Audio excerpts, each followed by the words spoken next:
I've been very unapologetic about my values and very bold about talking about them, that we've gotten to the point where they already know what to expect from me. They're not shocked. So after everyone like, green, boom, no, red. And I hear like gas from this side. One of the Republicans, he like comes up and he's like, hey, he's like, I just want to say I respect you. They will respect you if you stand for your values and you're bold about your values, because values translate. أعوذ بالله من الشيطان الرجيم بسم الله الرحمن الرحيم والصلاة والسلام على سيد المرسلين محمد وعلى آله وصحبه أجمعين. Alhamdulillah, we are in Turkey again for another podcast. We have an amazing sister with us, Sister Munira Yassin Abdullahi, the youngest state house representative in Ohio in America. And inshallah, she'll run us through what that means for us Aussies and inshallah international listeners. So inshallah, I ask all our listeners to please subscribe and also comment and share.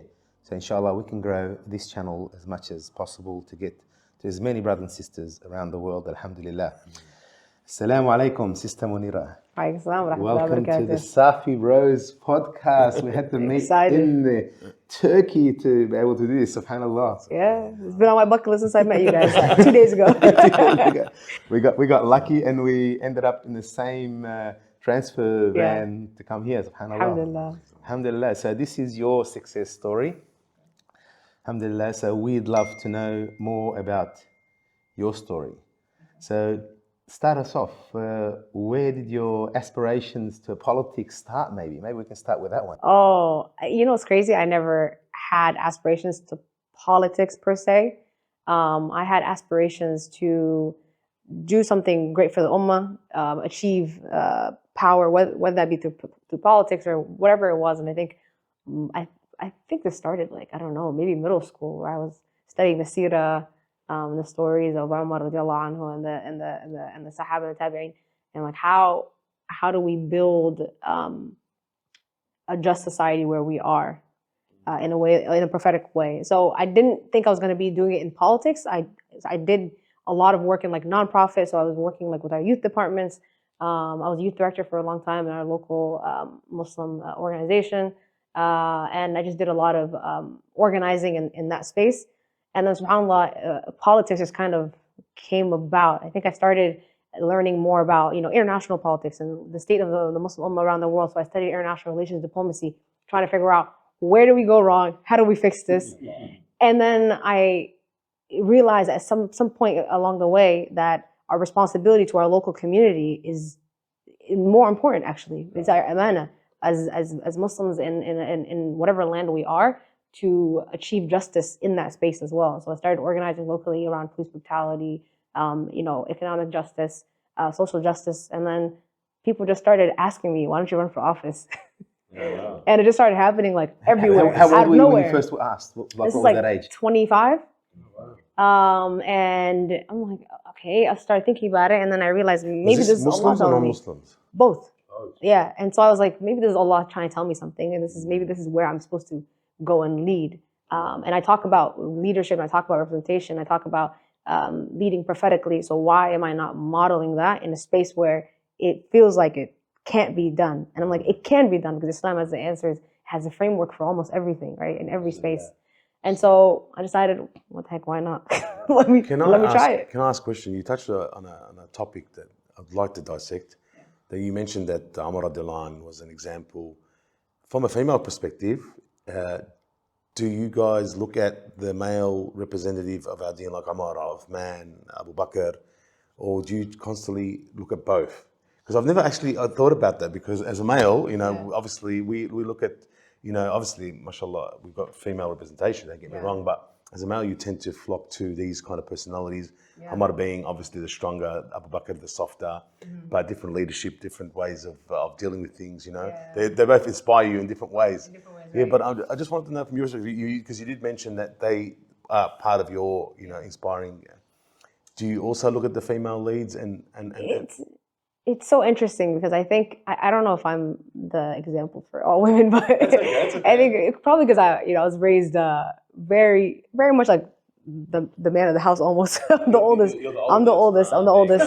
And I'm very like boys growing up, and I just gravitated towards Umar. and his strength. I was like, that's who I want to be. And I think it's also what's taught as well. Like it's, the male Sahaba are taught more than Aisha, and they're like kind of brushed over. And as I grew up, I learned more about Aisha radiallahu anha and her leadership and the other the mothers of believers. And I'm like, okay, there's examples for me there as well. But I still, no matter what I learn, I still relate to her more the most. I think that's just, natural. So take us back to some of your younger years, some of the challenges you faced growing up. And, just as a Muslim, Where were you born? Were you born in the US? Take us through that journey. We want to know who you are. Yeah. What you're made out of, Okay, let's break it down. So my family's from Somalia originally. And there was a civil war in Somalia, so they ended up fleeing to Kenya, to a refugee camp. And that's where I was born. So I was born in a refugee camp. So technically I was born like nowhere because it's international land.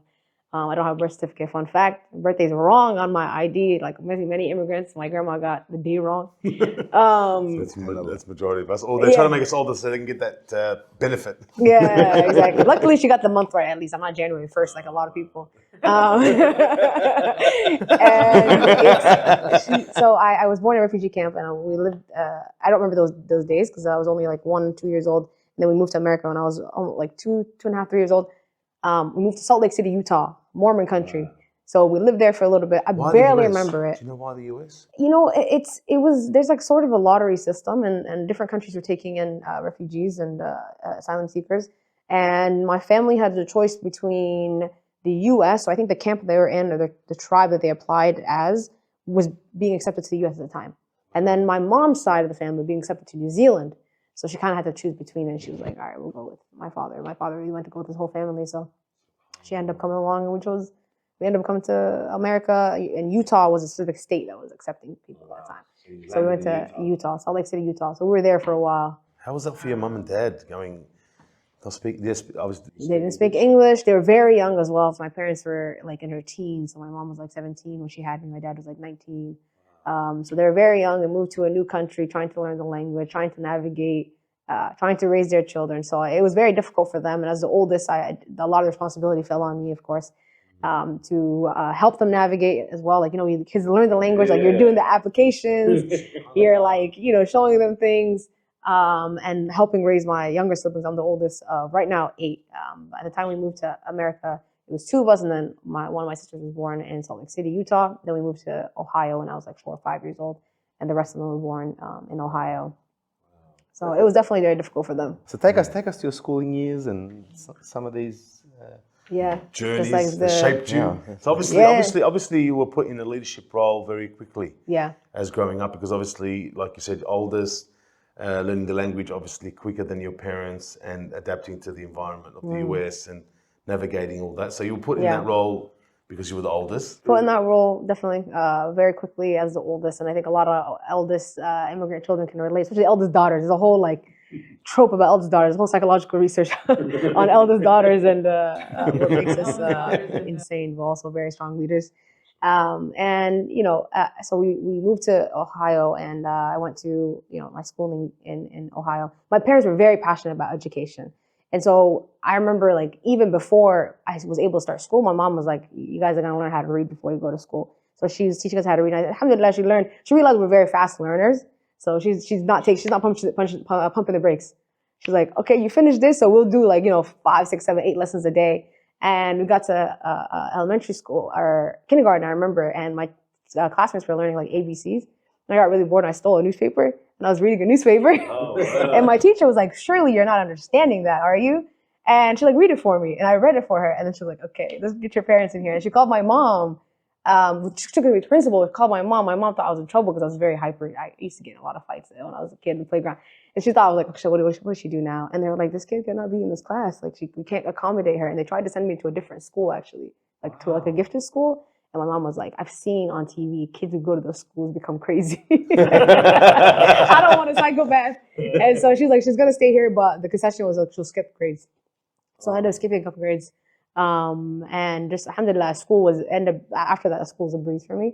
So I went through school, definitely very unchallenged. Predominantly, what kind of demographics were at this school? Early, so kindergarten, second grade, when I skipped, I was in like a non-Muslim school, and then my parents transferred me to a charter school that my dad started working at. He was like, he wanted to spend more time with us because, immigrant that he was always working 3 jobs. He didn't get to spend our childhood with us, and then he got an opportunity to work at a charter school, so he sent us there. So every day with my father.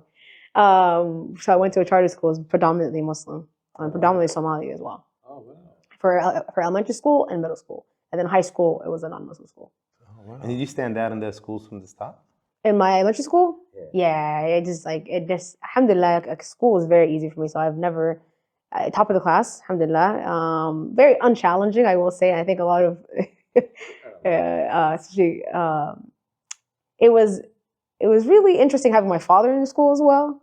So I think my teachers would immediately know, like they'd be able to walk down the hall and tell on me. So I had to be very Your behaved. dad was in teaching as well? In elementary school, my dad, no, he was an admin.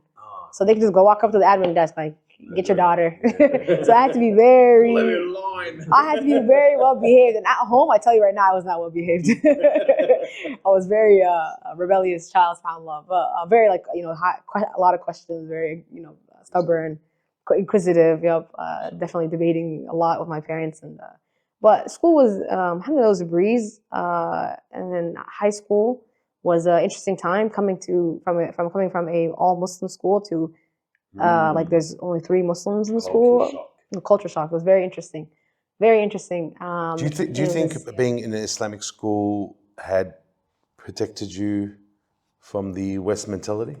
No, people think that, and I tell them there's no way. And any kid who went to Islamic school can tell you it's possibly worse.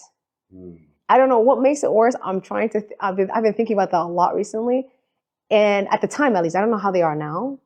But actually, my siblings go to this, and they're like, no, it's really bad. And it's kids are kids, and they're still in the same country, they're still in the same environment. They're just in a bubble where they act even worse because now they don't have to consciously think about representing Islam. I realized, like, when I left charter school or majority Islamic charter school into high school, I'm consciously thinking, how am I representing myself as a Muslim? I wasn't thinking about that before. That wasn't at the forefront of my mind. The same thing happened to me. I've got 4 boys. I had them in Islamic school. I pulled them out, and quickly me and my wife realized that they had to start identifying as something. And they had to choose. You have to choose Islam. I really chose Islam in high school. Yeah, and that's I realized that, and it was a risky moment. It was a being on the edge of the mountain, because your kids can go any way. But both my boys went, alhamdulillah, the way that I expected. They find, because my predominantly they're olive skin, and they went to all white school. And my son is olive skin, and he got called the N-word. And he's like, where am I? Okay, this is the real world. Like, I've been protecting you and sheltering you in an environment that really, it can, like you said, be a good thing or bad. So, subhanAllah. That's why I want to touch base on that, because a lot of us Muslims are struggling to put our kids in an environment that is safe, and then we think that the school's going to do its job, but sometimes it's not the case. It's not the case, and it really happens at home, because even within like the Islamic school, I remember like a lot of my classmates, I'd look at them like, you guys are like buffoons, like you're animals. And what's the difference between me and them? It's like, subhanAllah, my parents spent so much time at home, like educating us. Like we go to school, we come home, it's Quran, Quran, Quran, Quran, and we have like 1 hour for play, and that's it. And then weekends is Quran school. And it wasn't just the Quran, like memorization, like a lot of parents teach their children, but it was like Islamic studies, like this is why we do this, this is why we do that. And so it was like teaching the deen at home. And so despite like whether I was at Islamic school or not, the deen was always in my heart, in my mind, because I was taught it at home. So it really it starts at home, not in Islamic school. I love that. SubhanAllah. So take us some of the challenging stuff that you faced moving to that school, being Were you in hijab then? Yeah, always. She forced me to do it. My mom was like, second grade, kindergarten actually. Like, it's time, put it on. I'm like, why?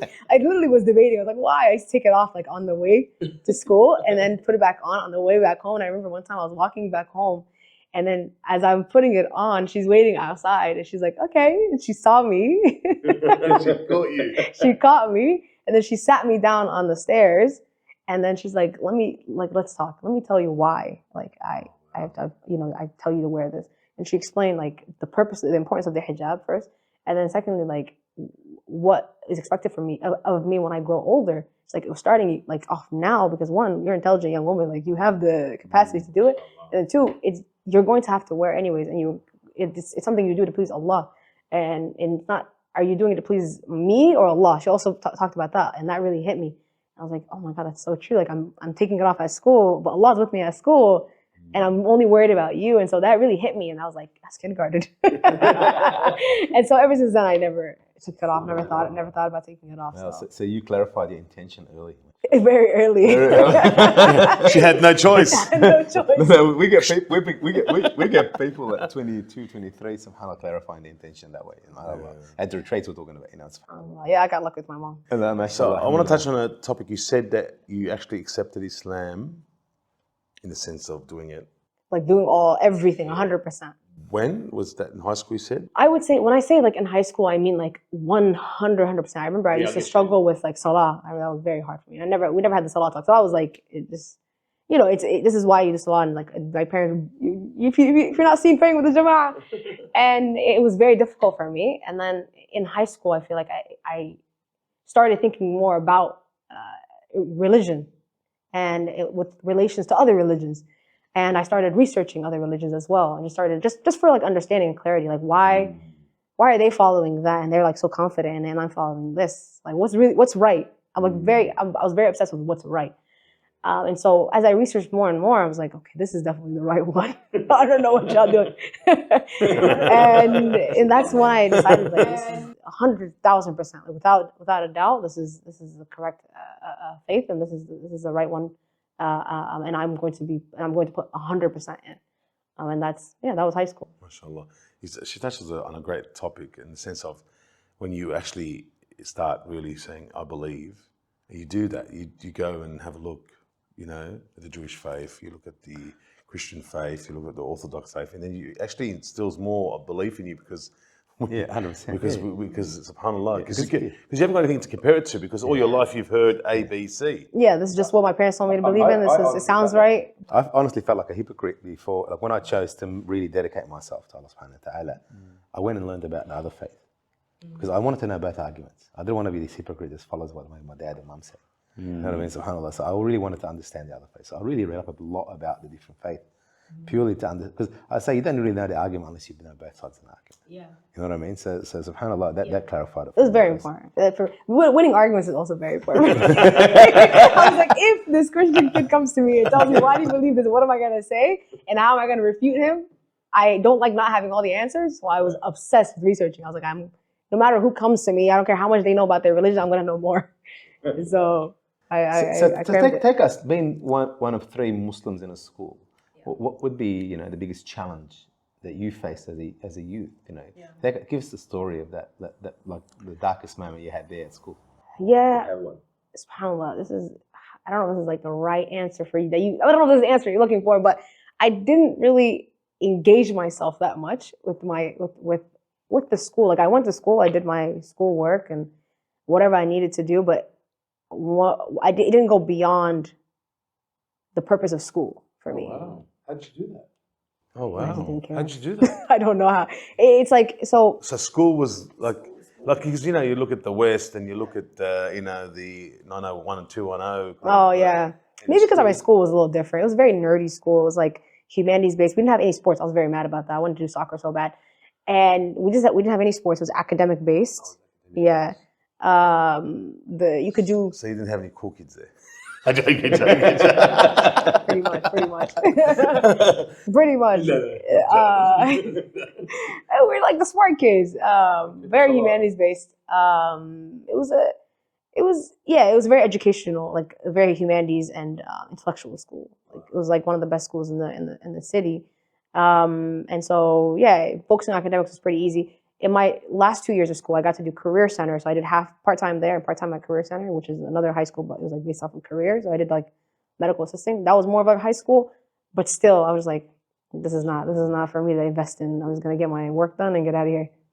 I didn't really, but outside of school, I was very involved in like the masajid and like as youth director. Were your parents very practicing? They plugged you into the masajid? Yeah, that's a very important story. Part of my story is like my dad. As soon as we moved to Columbus, I remember he ran like a Islamic, like a Quran school, or he basically have partially ran the masjid.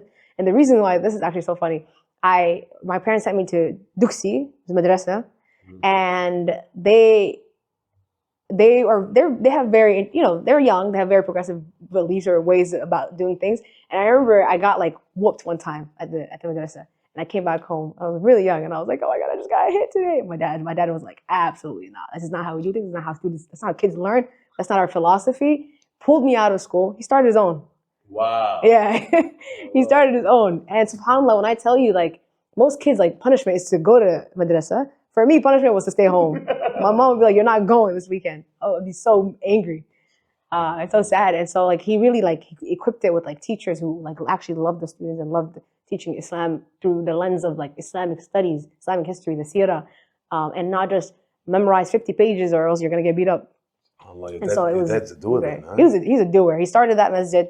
And then a couple of years later, like maybe in like middle school, he co-started the MAS chapter, Muslim American Society in Columbus, and that is a different masjid, different center. And so in high school, I became the youth director there, not by his choice. It wasn't nepotism. He didn't want me to do it. I got like kind of voted in. And yeah, so it was they were very active in the community. Like, mom and dad, yeah. My mom teaches at the madrasa as well. When I got a little bit older, and they're both very involved in like community and community service. And the masjid, it was very different. I realized his masjid, right? Not his masjid, but then the masjid he helped run, was very different than other masajids. It wasn't to him, and this is how masjid should be. It wasn't like just a place of worship. It was a community center where you get resources, you get help. So I'd be at the masjid like in the weekends from morning to like really late at night. And I would see people come in for like, they have marital issues, drug issues, mental health issues. They need rental support. So many people will come in like rotating basis. It's a community center. It's a social services center. It's not just a place where people pray 5 times a day and leave. And so put the donation in the Friday. Right, put the donation in there and go. It was a full functioning center for the community to come and seek reprieve and also hang out and have fun and different things. And so he also opened it up for the youth to play and be rowdy in there. Like it would be open as late as we wanted it to be. And so it was very different environment. I realized like there was a difference in that and then the other masajids in the city. SubhanAllah, it's amazing. Yeah, it's environment. We always say, SubhanAllah, environments produce amazing people, or crazy people. Because wherever the environment is it's a good environment, good people. Bad environment, bad people. It's that simple. Wow. So tell us. So look, from what I can understand, like you're a high achiever, yeah, and you've been put into many places and positioned and pushed forward, as we can see. But what was it about you that helped you believe in yourself? Like I can see, mashallah, you've got a lot of confidence in yourself. You believe in yourself. And we have a lot of young Muslims that might have gone through your journey, and I've seen many young youth that have your capacity, but do not believe in themselves. What's the differentiation is that you did believe in yourself? What was that? I mean, outside of maybe like my parents, I didn't have any mentors. I remember like I've always wanted a mentor or seeking mentors. Now, alhamdulillah, now that I'm older and like I've achieved some success, I finally found mentors. SubhanAllah. Alhamdulillah, everything happens the right time and they propel me even further. But I didn't have any mentors growing up, and I remember like I constantly had to recheck myself and reaffirm myself. And the reason why is, one, like I didn't think I could afford to fail. I think it's one of the things like high achieving, especially high achieving like immigrant women or immigrants in general. Like you just don't have the option of failure, and like success is necessary. Like there's just no option to not lock in and succeed. But why did you have that? I don't know. That's a great question.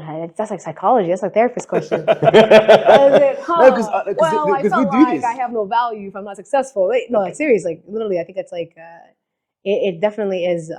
When you have so many people relying on you as like the eldest, not only the eldest in my family, like 8 kids, and they're all like They used to call me Uno Dictator, by the way. They used to call me Uno Dictator, and I was like this. I literally ran them like an army. They were so scared. I used to discipline them. I remember I used to do boot camps in the summer for them. I was like my mom would treat me like the police. She'd call me. She's like, I'm telling Munira. And so definitely that level of like responsibility put on me from a young age. And even with my cousins, like they would call me when they had issues, or I remember like even very, very young, like I'm talking even before middle school, like my cousin would get bullied in the playground and she'd call me to come fight her bullies. And so I think just the placement of like a serious just responsibility from different people, I took it as like an amana from an early age. I was like, okay, I have an amana like of all these people. You didn't ever like get to this level where you're so stretched that you're almost broke, or you needed somebody to lean onto, because like, you know, as a youth, like mashallah, I can see the dynamics, but like subhanallah, what I'm doing is, again, I talk to many brothers and sisters, you know, in leadership, and subhanallah, you find out some people do break, some people don't, and some people find a way by themselves, and some people need others to find a way. Were you that person that needed to find somebody, or you had it built into you as only you? I think wow, that's a good question. I feel like, you know, people always ask like burnout, like do you ever burn out? I think like burnout is temporary if you have a focus and you have a why. And so I constantly burn out because I'm always stressed out thin and I'm always doing too many things. And I feel like I have to save the world. My sister used to say, you have a savior complex, and I do. And it's definitely is something that, like, it leads you to crash and burn a couple of times every couple of years, or nowadays now that I have even more responsibility every couple of weeks. But it's like I have to go back to myself and remind myself, why am I doing this? What's the purpose? Is the purpose worth, you know, how I'm feeling, or worth the burden? Share the why. We want to know the why. Well, the why is like, this is a amana I feel this is a amana that's put on me by Allah subhanahu wa ta'ala, and like we have a purpose as Muslims to achieve greatness and achieve justice and fight for justice, and to lead with utmost ihsan. And I don't think there's a option to not do that. Stop there. That's the key. That's it. That is the key. Ihsan. Excellence. Excellent. I think we touched so much on this topic, alhamdulillah, at the leadership retreat, that our youth and our Muslim have forgotten the ihsan out of Islam, Iman. We're stopping at Islam and Iman instead of really focusing. Because if you have ihsan, you have Iman and Islam. You have to. They can't come. And just to tell our viewers that do not understand what ihsan is, it comes from the Prophet's, a story from the Prophet where Jibreel alayhi salam visited him and he said, what is ihsan? He said to him, to worship Allah as if you can see him. And if you can't achieve that state, to worship Allah knowing He is watching you. That is ihsan. Ihsan is being in service constantly for Allah's sake, knowing He is watching you, or you feeling His presence constantly. It's a great point that you. It's a concept we talk about a lot with my youth. Like, it's when they're doing work, like, are you doing with ihsan? Always do ihsan check-ins. And so that is the focus, and that is the goal. And so that always reminds me. How often do you go back to refreshing that ihsan, the intention as well? Oh, all the time. Oh my God, maybe every night. And like how busy, especially like when things get really, really difficult, and in the times that we're in right now, especially in the space that I'm in, it's all the time. So I have to constantly remind myself. I will say, like, I don't like sleep or eat much, but well, she hasn't slept last night because when we were walking here, she said I was on calls all night. Honestly, we have a crazy political situation in America. I was like literally working. So I messaged her like at 3:30 in the morning. I said, hey, don't forget we got the podcast. I was up. No, everyone that knows me knows I'm up. Like, you can text me. They message me anytime. Subhanallah. So take us to those dark moments. Like you said, there are many dark moments where you sit there and reflect upon yourself and align yourself with ihsan, inshallah. I think the darkest moments have definitely been maybe like professionally, has been like as I've gotten into politics. Before that, it was nonprofit and Muslim spaces is very difficult, especially as a youth, and bring your own communities constantly bringing you down. And so there was a dark moment every month. I feel like nonprofit really prepares you for politics. I'll tell you that right now. Working with Muslims and nonprofits really prepares you for politics. It's the same type of viciousness, unfortunately, and the same type of chaos, same type of navigating and diplomacy in just a smaller scale than in politics. It's literally just mirroring. It's more painful when it's from your own people. And it's more painful when it's from your own people. And you're trying to help them, and then they Yes. The knife's in the, I tell people, look, you know, if you want to put the knife in, please take one out because it's already full. Yeah, exactly. And I think definitely the darkest moment for me professionally, actually before politics, I would say it is when I was working in one of the early days of working in nonprofit as a youth director. I remember we had like a community, I would say scandal. It was always a scandal, but it was a community issue, and I knew what like right course of action was, and that's the course of action I took, and with the support of the imams and my father, and I was very passionate about it, very loud about it. And then suddenly the community, the brothers mainly, were very angry about it, and they were bringing up things like they've always been bringing up, you know, why are you in charge? We should be the leader. And that was a constant recurring theme throughout the course of my leadership. Wow. And at some point, it became so overwhelming, and it piled up to the point where I was like, you know what, you guys want to do this job yourself, do it yourself. And so I decided to step back. I never had a conversation with my friends, and he was like, yeah, I think they're not going to be led by you. You just can't lead them. You're a great leader, but they just don't want to be led by you. And so I said, why am I pushing myself to this limit then? Why am I stressing myself out day in, day out? For a free job, by the way. It's not paid. I'm in college. Free sabilillah, we say. Yeah, free sabilillah. I'm in college. I have so many things, other things that I can focus on. And I'm, you guys want to do it yourself. So I stepped away, made the difficult decision to step away. And I definitely regret that decision.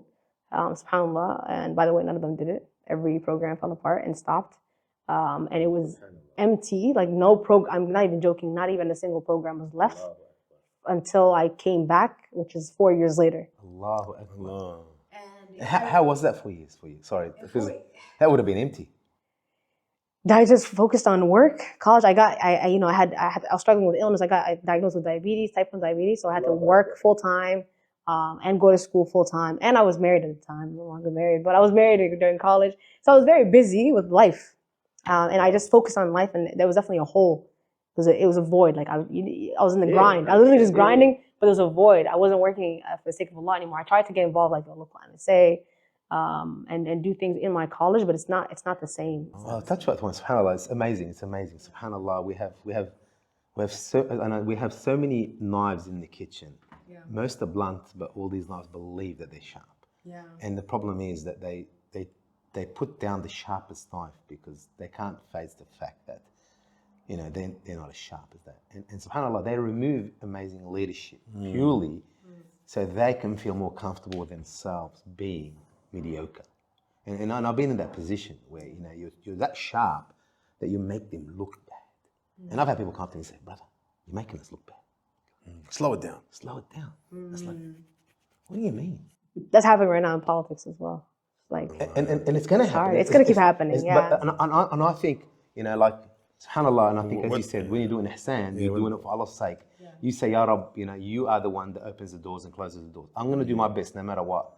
And I've had young kids that we've mentored. Like, I'll give you a very simple example. Like, I had this young chap who's, mashallah, amazing, very intelligent.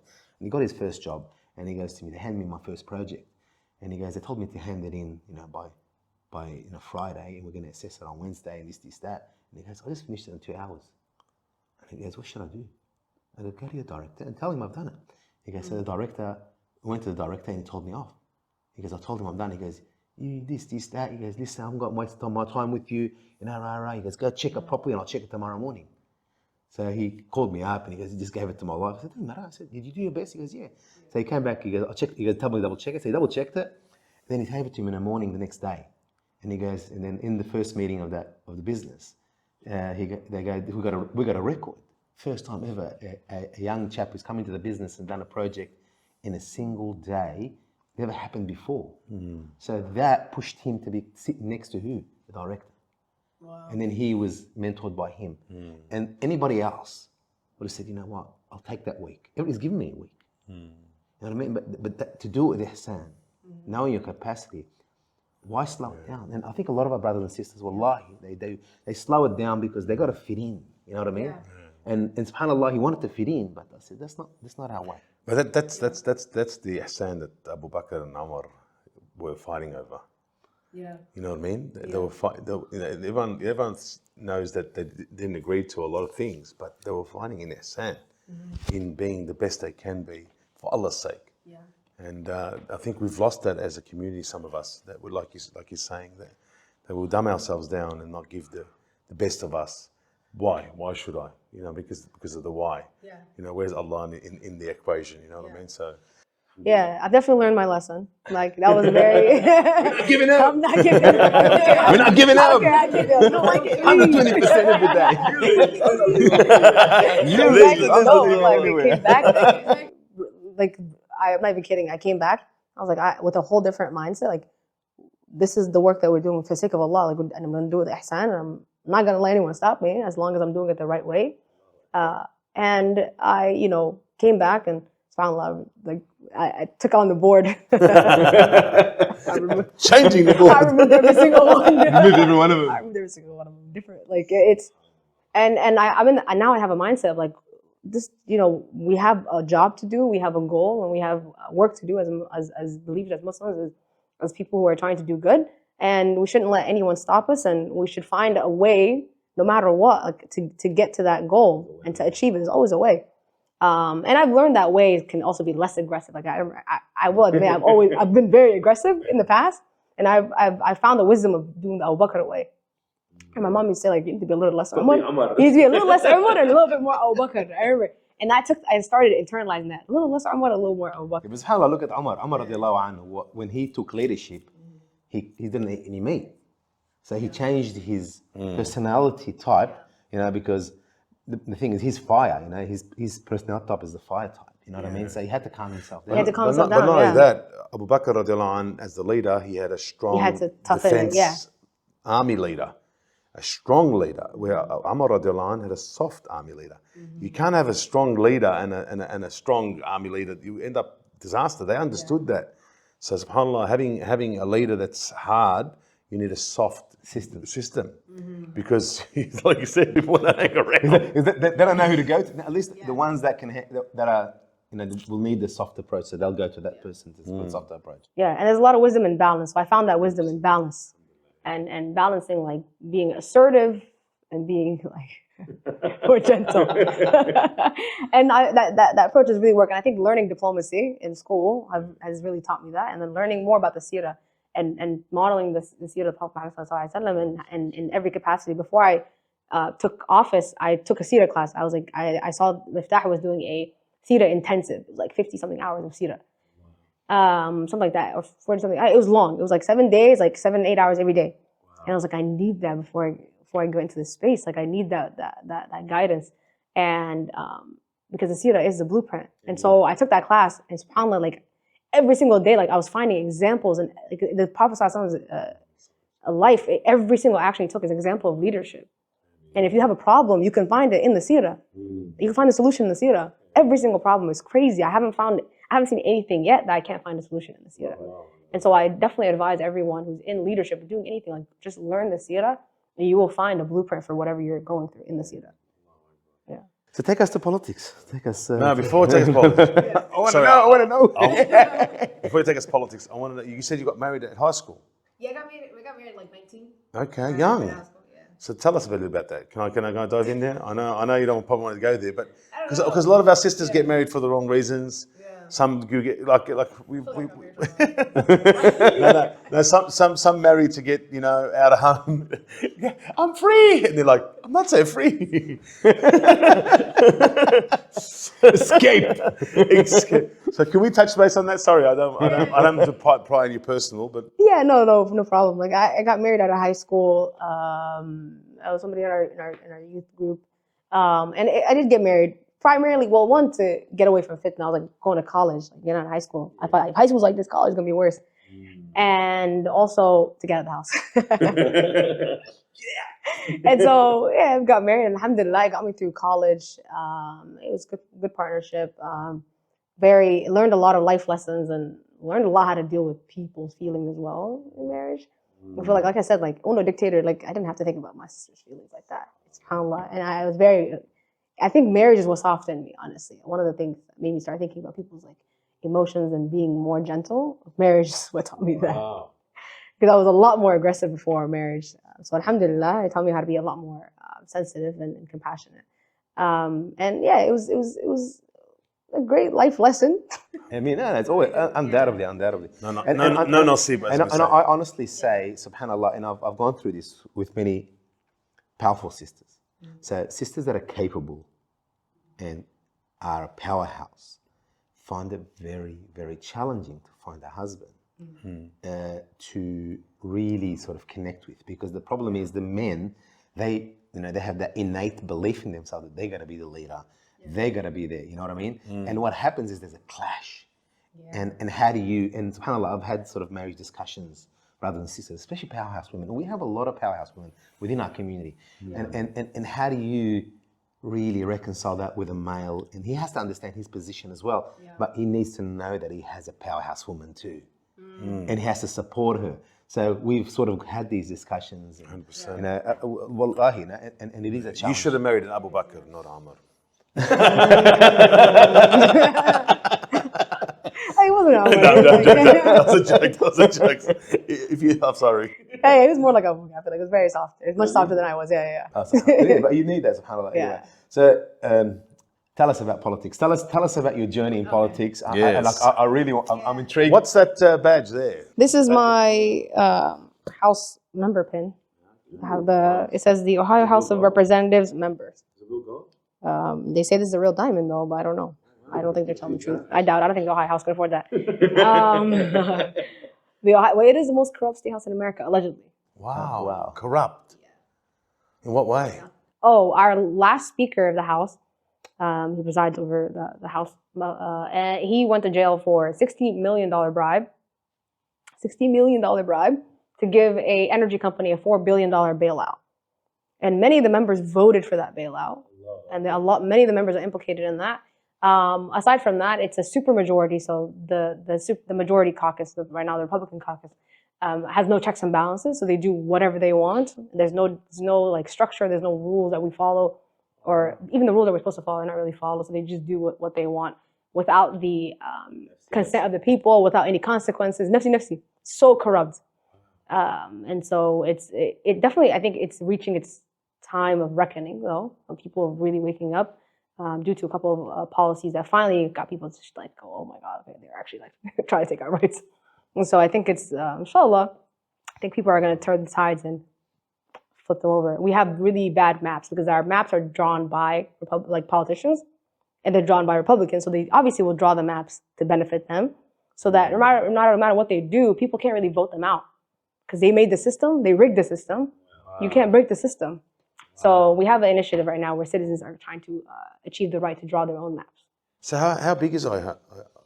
Ohio, 11 million people. 11 million. And you sit on one of the states. Yes, I'm one of the state representatives out of 99. There's 99 representatives. So we all vote on the House of Representatives is made out of two chambers. It's the Senate and the Representatives. The Senate is 33, so they're half the amount of the representatives. The representatives 99 represent a constituency of 130,000 people. But we vote collectively on how the state budget is used. So we have operating budget and the capital budget. So how do we fund like different departments and agencies and initiatives? Like what roads do we like? Are we going to fix this city's road? Are we going to fund this city's police that much? And then making laws like make taxes illegal or whatever. So you guys are, how you informed, the question. So how you guys informed? You guys informed by think tanks? Are you guys informed by research? What are you informed by? It depends on the elected official. Primarily, people are informed by lobbyists. Lobbyists run America. Corporations run lobbyists. Lobbyists run America, basically. We get a lot of our information from lobbyists. And I've recently learned, before I came in, I was activist, so I was like, lobbyists are evil. And then I realized, lobbyists are representing an interest. They could represent the interest of the people. There are activist lobbyists. They could represent the interest of people. But obviously, right now, the majority of them are representing corporate interests or special interests because they fund, they put the money into it. But it's got the deeper pockets, eh? They've got the deeper pockets, and money runs politics. So most of them are informed by lobbyists, and not mostly in a nefarious way, but more so that's where the information comes from regularly, consistently. And we don't know what we're talking about most of the time. I'll tell you right now, politicians don't know what they're talking about most of the time. So lobbyists will really conjure up the information that sort of Yes, they'll gives follow you them an around, upper they'll send you hand, and then everything. they'll say, there you go, present this, this is good for the Yeah, community. this is good for the community. Here's the really, data. But really the data is really supporting their processes and structures. Yeah, exactly. Most of the time. Sometimes sometimes it's real, like they're actually representing good interests. And sometimes it's not. But we're also informed by constituents. Constituents can email, constituents can call. They can set up meetings and tell you about things. Educated constituents on issues or if they were impacted by it and they're now like they lobby or they advocate on behalf of the issue. And then also a lot of us are educated by our own professions or education because not everyone is a career politician. A lot of the members, especially in the Democratic caucus, are like doctors, nurses, lawyers, teachers, professors. So they're different professions. So maybe like they're passionate about healthcare, they're passionate about education because that's what they know about. So different, they're informed by different things. So tell us, how did you fall into this pool of money? We don't get paid like that. I'm not taking the 60 million either. My second question is, when are we getting the 30 million? Yeah, I was doing, like I said, I was doing international, I was doing nonprofit, and then I was doing international relations diplomacy in college because I thought that was the way to solve the Ummah's problems. And I just fell into like activism. I was like, the way to achieve ihsan is to be active in my community, not just in the masjid, but in the broader community. So I started getting involved in the broader community. 2020, we had the George Floyd murder, and so there was a lot of political unrest. It was in Minnesota, but the civil unrest spread everywhere. Right, everyone realized like their police were bad, and Columbus PD at the time was like one of the biggest killers of children, like one of the biggest killers of children in America, where they shot children at a high rate, astronomical rate. And so we're digging up like this is police brutality in our state. What are we doing? And so everyone was doing that in America at the time, and so we're protesting, and it was just getting really the riots were huge. I was involved in those. You can see my Instagram. I was a photographer at the time. That was one of my hobbies. So I was photographing like a lot of the protests, and then I thought about it, like what are we doing? What are we actually doing about this? Like we're protesting, but like how are we changing policy? So I started getting involved in that, like advocating and lobbying, and bringing representatives and elected officials into our communities because I realized I've never seen a representative or a judge in my community before. Do they not know we exist? So I went to go seek them out. And I started talking to different elected officials and bringing them to the Muslim community. They're like, well, we never got invited. A lot of them were like, I'd love to come. We just never got invited. Wow. And so we just started inviting them, doing town halls. Guys, start inviting. Wow. How about that? Some of them do get invited. They just don't. But like, a lot of times they're like, we just never got invited. And so we just started bringing them in and having real conversations with them. And that's when the conversation of, why don't you run for office started happening. Oh, wow. They see talent, mate. Yeah, of course. Everybody wants a sharp knife. Don't worry about that. Yeah, and it's I was like, okay, maybe this is what Allah is pushing me toward. Maybe I am the person who is capable of doing this based off of like. Have you always looked at those signs in your life? Those kind of, because we speak about it through our podcast. There's a lot of successful people that speak about those signs, knowing that Allah subhanahu wa ta'ala is calling him here, or the indicators, or what did Muhammad say? He's got antennas. Yeah, he put that. Where he's open to what Allah subhanahu wa ta'ala is really. Have you always been that kind of person as well? Yeah, I would say so. I think Brother Sahel yesterday, one of the speakers at the conference, he said fiqh is intuitive, and it's like you're mirroring the wisdom of Allah, and it's like it's intuitive, and then you find the dalil afterwards. And I've always been like that. That's why I've always been argumentative. Where even my sheikh used to get so annoyed at me. Like, that doesn't sound right. I'm gonna come back to you. I'm gonna go research it myself. And then he say, hey, I'll come back, and we debate all the time. Even my parents like, oh man, this is the right way. I'm like, no, it doesn't sound right. It doesn't sound like Islam that you taught me. Based off of what the previous information you taught me, this doesn't seem like it's the right way. And we'd always debate, and subhanAllah, I've always come out on top. And I remember one time my mom finally admitted, she's like, you taught me a lot when I was moving out. On your way out. On your way out. You're actually a very wise child. And so, alhamdulillah, I've always been had that intuition, and also like learning and gaining ilm. Like, what was that quote? Like, knowledge is not narration; it's a light that Allah puts within. And so I really did feel that. And of course, I had a very vast thirst for knowledge, so I always learned and tried to educate myself. I wanted to go to Azhar to study fiqh. It just didn't work out. My parents could afford to send me there.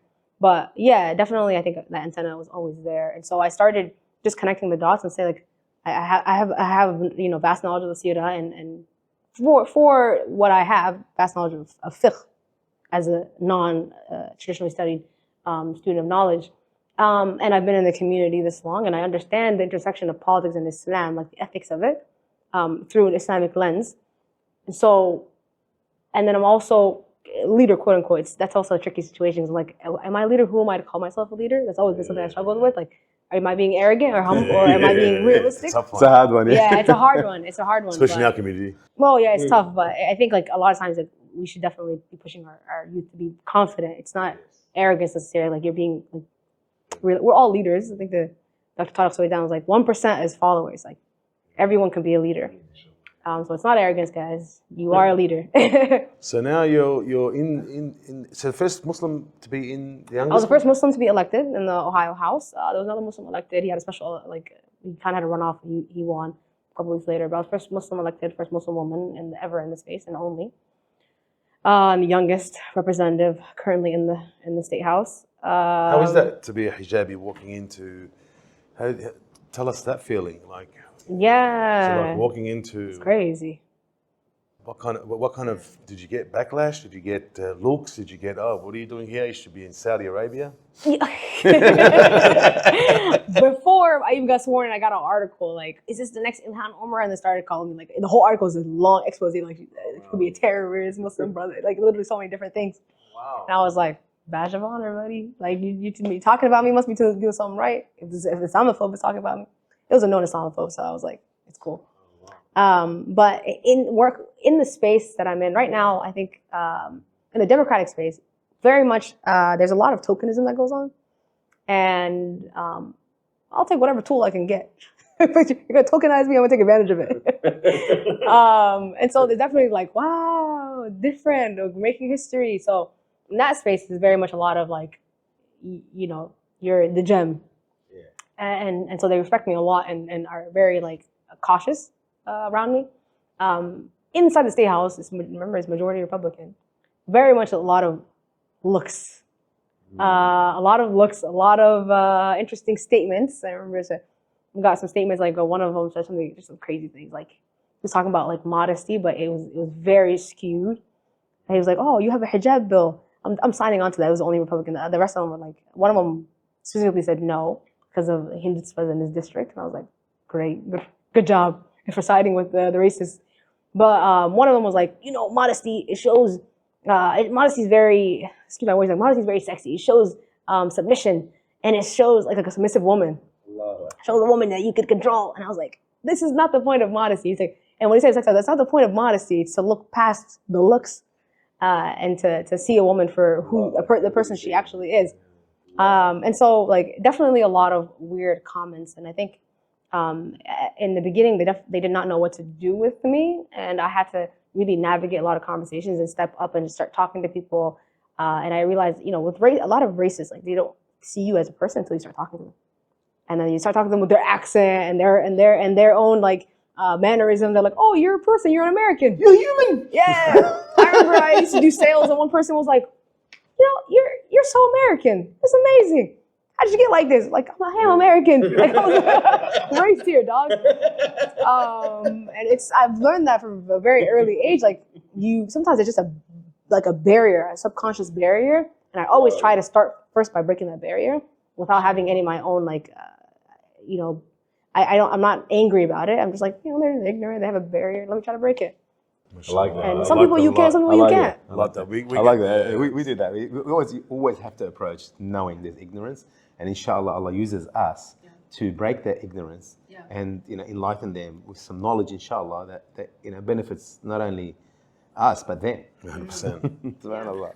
But after Palestine, there's a different story. Wow. Tell us. So what happened? What happened after? That's a different story.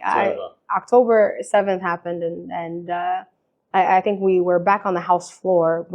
Our luck, we're in session. So we were back on the House floor October 11th. And before that, one of my best friends in the House Caucus is Jewish. Is my favorite, like my number one friend in the House Caucus is a Jewish member. He's a freshman. How dare you become friends with Jews? It's like, it's amazing what people say to Right? us. Like, how could what they the say hell? that? Why can you say that? We have friends in every Right. race, in everything. Everyone like shocked. They're always shocked. They try to put us in like podcasts together. How did you guys become friends? What? And so like we have the same understandings, and and alhamdulillah, I think I've always been able to, like my teacher in college, my high school teacher, my favorite teacher was a Jewish, was Orthodox Jewish. And he was the only person I could go to his class and pray. He'd be very nice. He's like, do you need a place to pray? He was very accommodating. Oh, this is a halal. Like, he'd give me like cake. Oh, this is kosher. And so like I've always had that experience. And I remember like even mass Ikna, the convention, we always had like Orthodox Jews that were always there. They're always there, and they always have signs of like support. So I've had, alhamdulillah, like it definitely was not tainted by the misunderstandings of the world.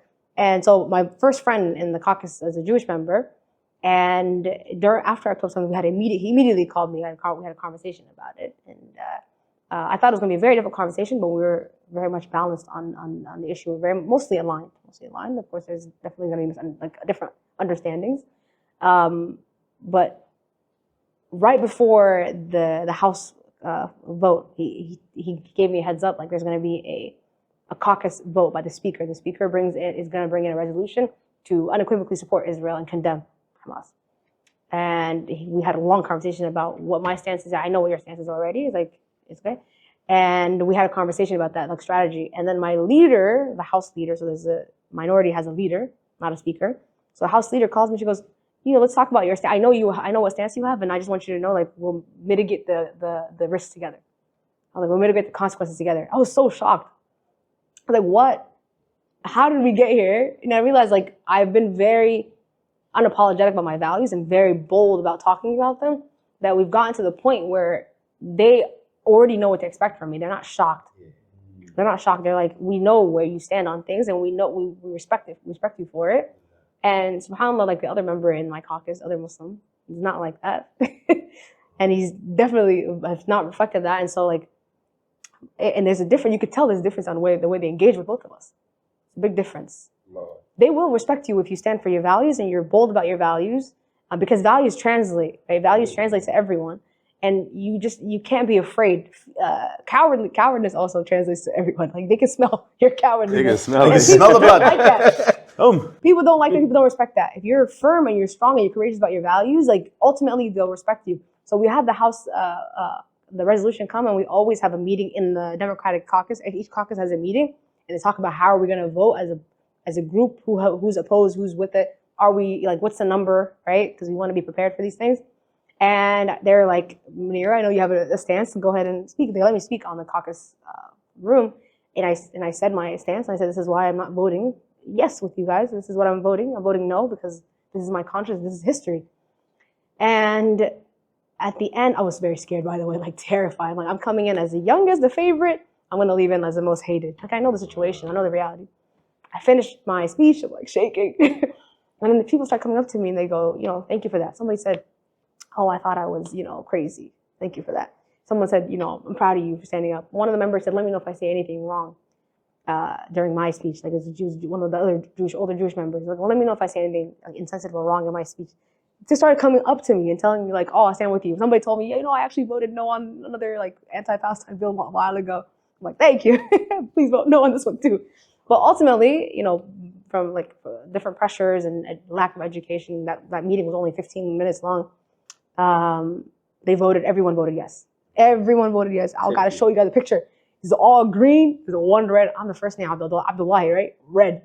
The moment I was so scared when we were voting, they didn't let me speak. They said like, no more speeches. So now I can't even explain my speech, my reasoning on the House floor. The speaker was like, that's it, only 4 people are gonna speak. And so I'm like shaking. I'm like, you know what? At the end of the day, what's going through our mind is like, I'm going back to Allah subhanahu wa ta'ala, like, who am I trying to please now, right now? Like, is it like, how am I going to feel when I go home and I'm alone?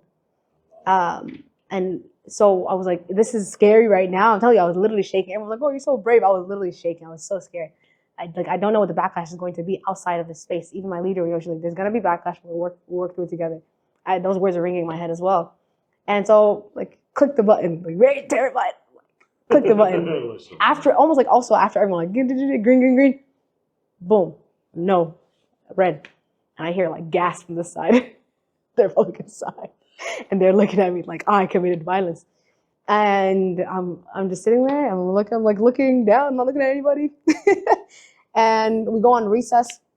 I get up and I'm walking out, and one of the my colleagues are like, respect you. They're like nodding. One of the Republicans, he like comes up, he's like, hey, he's like, I just want to say I respect you. And it's like not many in here will stand up for what they believe in. And so I really respect that. You stand up for your values. And all the disgusting things my colleagues are saying, I don't agree with. I'm like, disgusting things? They're already talking disgusting. They're already talking like, what are you talking about? But I'm like, I respect that. I appreciate that. And so it was they started tweeting. Someone started tweeting like, Hamas in the State House. We had a lot of like content. Twitter, it was crazy. There was an article written about it. But it's found like a majority of the response was positive. Yeah. And I when I was aware like the speaker wasn't going to let me speak, like my colleagues told me, my leader told me he's not going to let you speak. I got my statement ready, and immediately I tweeted it as soon as I voted. So my narrative was somewhere. Because you have to make sure like don't let someone else write your narrative for you, because that's what they're going to take. What they see first is what they're going to take. And so I wrote my narrative first. I tweeted that immediately, posted it everywhere. I'm not going to be able to vote no. This is what my stance is, and this is why. And be very humane about it. And like the tensions are high at that time. It's October 11th. There's anger on every side. My stance is I stand with Palestinians. I'm not saying people's lives don't matter, but this is what I stand by. This is the historical context of it. And I'm for peace, right? And that's one thing I also tell people: you got to be strategic with your wording, especially based off of the context of the moment. Yeah, your pitch. Even if I want to be aggressive, I want to be aggressive and say free Palestine right now. This moment right now, that is not what people are going to hear. They're going to see something completely different. 3 months later, I can say that, or 2 months later, I can say that when tensions are a little bit lower. So you have to be strategic with the way you approach these things. And yeah, hikmah, exactly. And so overwhelmingly, the other guy skipped the vote. The Muslim skipped the vote. He signed on to the letter though, which was, he got the backlash of the letter, he skipped the vote. And so there's a difference, like the community completely threw him away, and the community stood behind me completely 100%, including the Democratic Party. And so what I thought would happen, what other people thought would happen, that you're so cooked. Like everyone's like, you're so cooked. Good luck. People were checking on me, are you okay? No, a few death threats in the email, but I don't care. Like there's only a few. Majority of the emails and majority of the What makes you so resilient? Because I know some people, they get a death threat in an email. I was like, I feel like, I don't know, I have a war mentality. I'm not gonna lie to you. I feel like I'm always ready to go to war. I think it's maybe reading all the stories. Omar, Salahuddin. I think I just built it in my head. Look, resilience is an amazing thing. And I tell people, we have to be more resilient. And I mean, and that's one thing about our youth currently. They're not resilient. Yeah. And we can see that. Like, something so small and they fall apart. The emotional intelligence is not there. It's not there. I think it's also upbringing. Like my parents are very aggressive. Maybe some would say too aggressive. Like feelings were not allowed in the household. So they went to the extreme. But alhamdulillah, I got to course correct myself to like a little bit. Like, SubhanAllah, mashallah, what a journey. Yeah, mashallah. So shout out to my parents. So anything else you want to share? Yeah, we're from here. We're from here. I'd like to know. That's a very difficult question, because the longer I'm in politics, the more I see. So how long does it serve? Chaos. How long do you have to serve the community? 2 years. So my term is I'm in year and a half basically, like done. So my term is almost ending. I'm in re-elections right now. I had no opponent in the primary. I have like a small general opponent, like a third party. Doesn't really matter. And so I am going to serve my second term. I'm hoping to get some legislative, things passed and get some money from my district. It's a very poor district, and get like a bill passed for diabetic medicine to be more accessible, and get something done, like something good done in my time. But we're also working to organize and clean up the state house, because it's so corrupt. Like nothing good really can happen. And so, yeah. But I don't know what I'm gonna do next. I'm just building power right now. Still working in the Masajid as an executive director now. I'm the executive director of Mass Columbus. So we work with a lot of youth development and through tarbiyah, service, and social justice, and like civic engagement. So we're building the next generation of leaders, and I don't know. I'm trying to find where all that intersects, honestly. So I don't know, building Muslim power, building the Muslim community, building the Medina. Now that I know, now that I know what it's called, building the Medina, like how do we model that?